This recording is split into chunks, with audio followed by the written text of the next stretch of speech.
And here we are at Wolf's Throwdown in Timtown, and I think, Tim McGraw, we should probably start there. I don't know if you know that. But I heard that last night. I said, Timtown. I said, wow, that's pretty cool. I said, but as soon as I walk off stage, the name changes. I mean, it's gone right away. He goes, yeah, by midnight, it's over.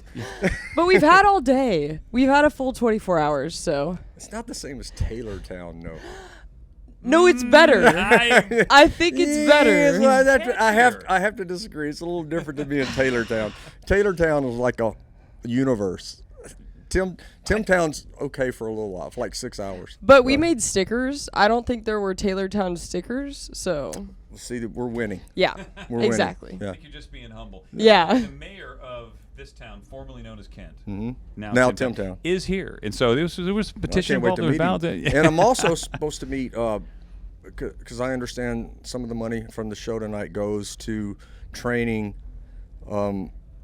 dogs for veterans, for their partners. And so I'm supposed to meet a puppy named McGraw. I'm supposed to meet tonight. So I'm looking forward to that. McGraw's right outside the door. I can't wait. Yeah. We should have started with that. I love dogs. McGraw is cuter than we are. Yeah, So we should have started with that. What can I But say? let's talk about your new album. I keep hearing you say over and over and over again, these are the best songs I've ever written, been a part of, which that's kind of an impressive thing to say if you're you.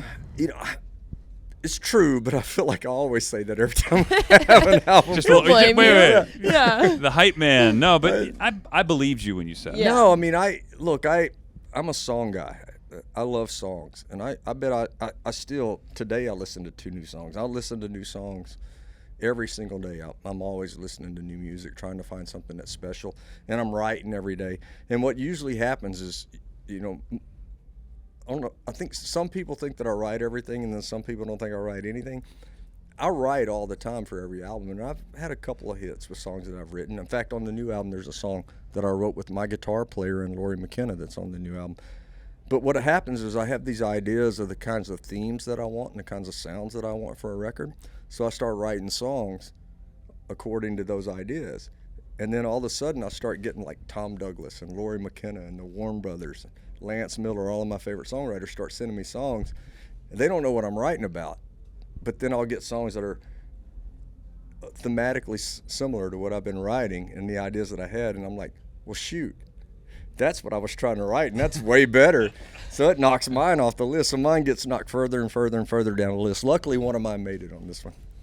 And there are a lot of artists now that like just kind of say screw it to like putting out a full album the traditional way, but I feel like you are still going with that route, which is great. Like how do you decide, you know, I'm going to keep putting out full albums and like go through that? I think it's all about context for me.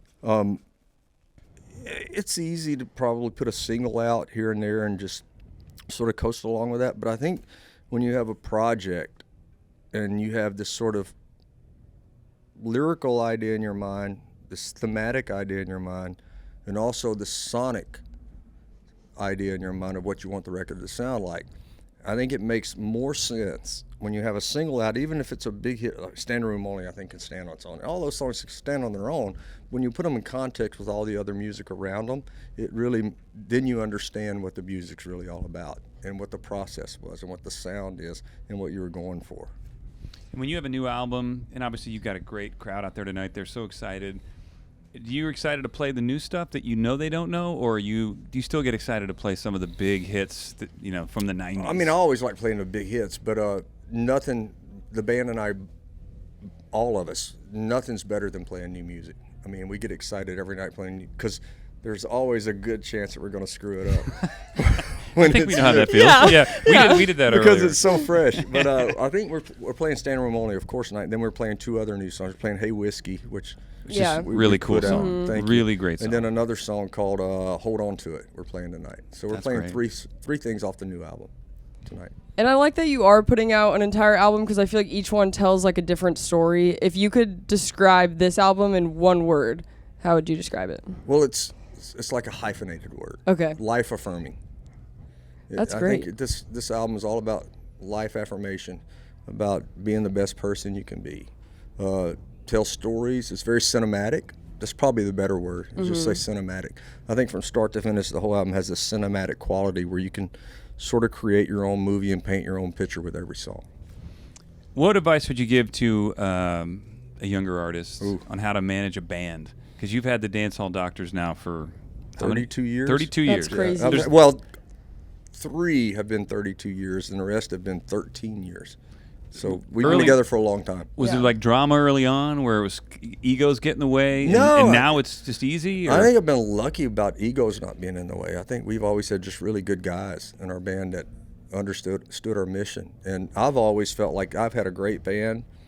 I just felt fortunate to be the lead singer of this band. And I mean, you'll hear them tonight. I mean, I think it's one of the best bands on the road that you'll ever hear. And I just feel like, I feel like I'm the lead singer of the Dance Hall Doctors. I don't feel like it's Tim McGraw's show. I just feel like I'm fortunate enough to be their lead guy. Does it surprise you that some people out there don't even know the name of your band? Like they know Tim McGraw and Tim McGraw, you're the marquee, you know what I mean? But No, this band is. I don't think it surprises me. I mean, I get it. I understand it.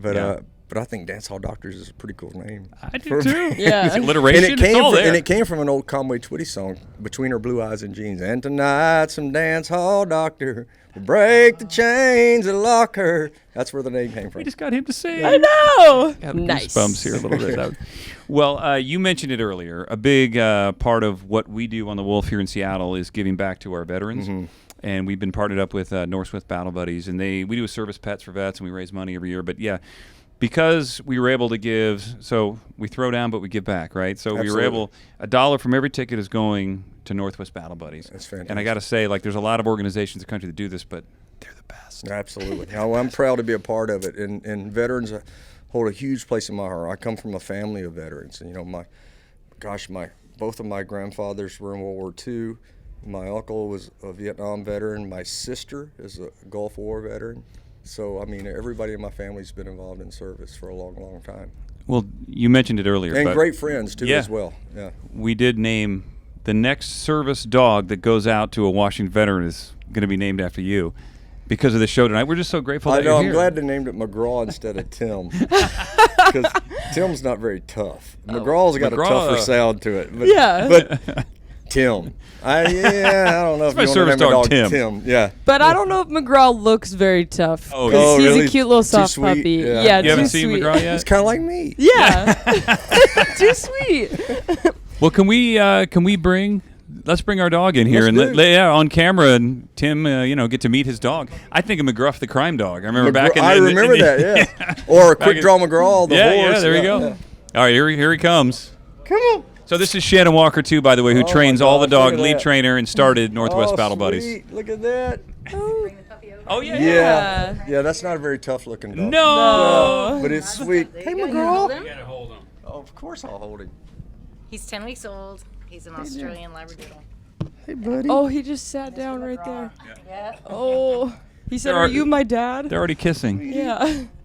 So kind of a neat fun fact, Tim, Shannon, and Ovi, and everybody at Northwest Battle Buddies, they've trained over 200 of these kinds of service dogs. And I understand it's like $30,000 a piece to train these dogs. Yeah, but they've never lost one veteran to suicide. That's fantastic. I mean, out of the 200 plus. It's a wonderful program, and it does so much for so many people, and it gives everybody so much hope. Thank you for believing in us. Absolutely. I think Yeah, I got a like buddy I said, here. You might not get the dog back. But Yeah. It was nice of you to. Good luck. Yeah. McGraw back.